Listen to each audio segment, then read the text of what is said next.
So hello વિદ્યાર્થી મિત્રો, આપ સૌનું સ્વાગત છે મારી યુટ્યુબ ચેનલ ઉપર.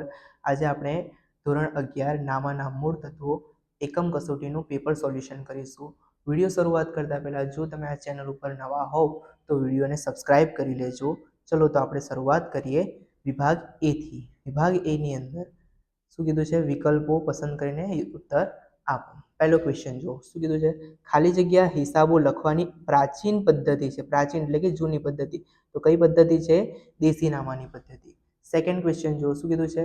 ભારતના ઇતિહાસકારો કોના આધારે હિસાબી પદ્ધતિનું અસ્તિત્વ અને મહત્વ સમજાવે છે? તો કોના આધારે? લ્યુકા પેસિયોલીના આધારે. ત્રીજું જુઓ, ત્રિનોધી નામા પદ્ધતિના હિસાબો તૈયાર કરવા માટે કેટલા આધારોનો ઉપયોગ કરવામાં આવે છે? તો કે 3 આધારોનો. ચોથું, હિસાબો તૈયાર કરવાની કેટલી પદ્ધતિ અમલમાં છે? તો કેટલી પદ્ધતિ છે? 3 પદ્ધતિ. પાંચમું, ગાલખાત પરત કયા ખાતે જમા થાય છે? તો ગાલખાત પરત હોય તો આપણે ગાલખાત પરત ખાતે જ જમા કરીએ છીએ. છઠ્ઠું જુઓ, ચાલુ જવાબદારીની મુદત કેટલી હોય છે? તો ચાલુ જવાબદારી કેટલી કઈ કહેવાય કે જે 1 વર્ષથી ઓછા ટાઈમ માટે હોય? તો 1 વર્ષથી ઓછી છે એ તમારી ચાલુ જવાબદારીઓ કહેવાશે. 7મા નંબરનો ક્વેશ્ચન, ધંધાના માલિક દ્વારા જ્યારે ધંધાની મૂડી પૂરી પાડવામાં આવે છે ત્યારે તે કેવી જવાબદારી બને છે? તો ધંધાની કેવી જવાબદારી બનશે?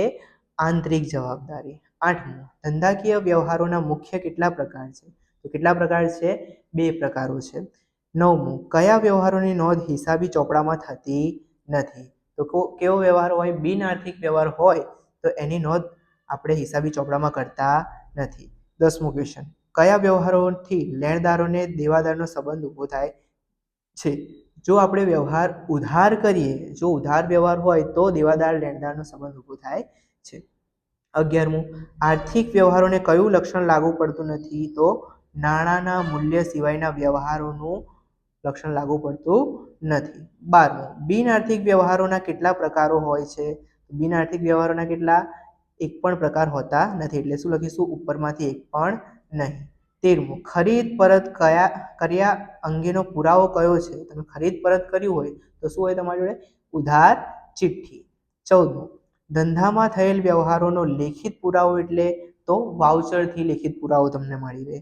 15મું, બેંકમાં નાણાં ભર્યાનો પુરાવો કયો છે? તો કે ચેકનું અડધિયું. 16મું, નાણાં મળ્યા છે તે અંગેનું લેખિત પ્રમાણપત્ર કયું છે? તો આપણને મળેલી રસીદ.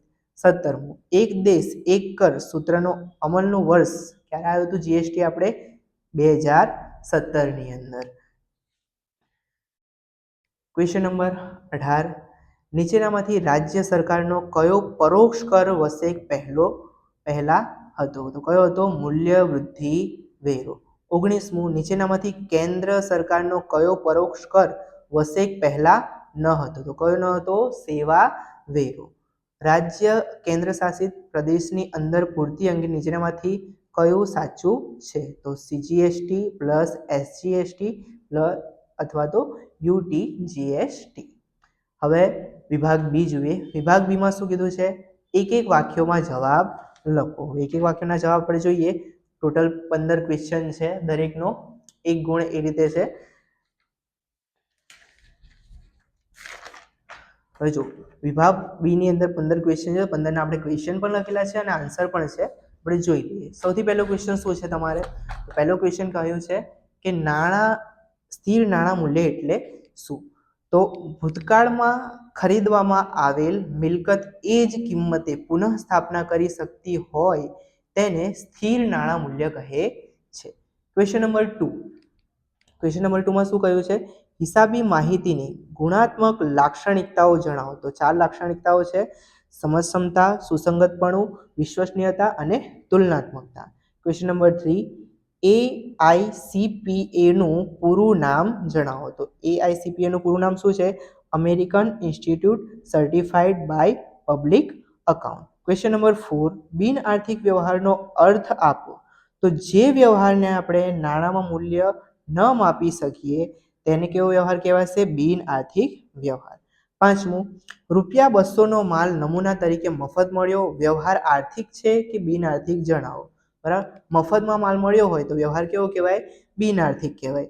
6, આર્થિક વ્યવહારનો અર્થ આપો. તો જે વ્યવહારનો આપણે નાણાંમાં મૂલ્ય માપી શકીએ એવા વ્યવહારને કેવો વ્યવહાર કહેવાય? આર્થિક વ્યવહાર.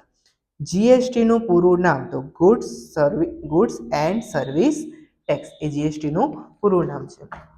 Question number 8.